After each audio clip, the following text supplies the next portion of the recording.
Au début, l'aide aux migrants, elle a été ponctuelle et c'était chacun qui essayait ou qui téléphonait à ses copains pour dire voilà, il y a des migrants, est-ce que tu peux les recevoir, est-ce que tu peux les aider? Et puis petit à petit, ben, on a senti la nécessité de s'organiser en association pour être plus fort, pour avoir plus de moyens. Dans un village comme Saorge, où on est 400 habitants et beaucoup de personnes âgées, il y a eu 50, une semaine, 50 personnes à loger, donc c'était pas très facile. On est confronté au problème parce que depuis, on va dire 2 ans, les gens remontent à pied et espérant, comme ils ne peuvent pas passer par la côte, ils espèrent arriver en France et pouvoir faire leur demande d'asile ou être pris en charge par l'ASE quand ce sont des mineurs.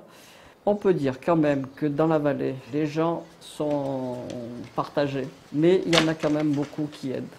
Il y en a aussi quelques-uns qui dénoncent malheureusement et beaucoup qui disent rien. Et puis il y a plein de villages qui veulent bien accueillir et que ça fait revivre. Il y a des expériences. Alors au début, les gens sont un peu méfiants, ils ont un peu peur.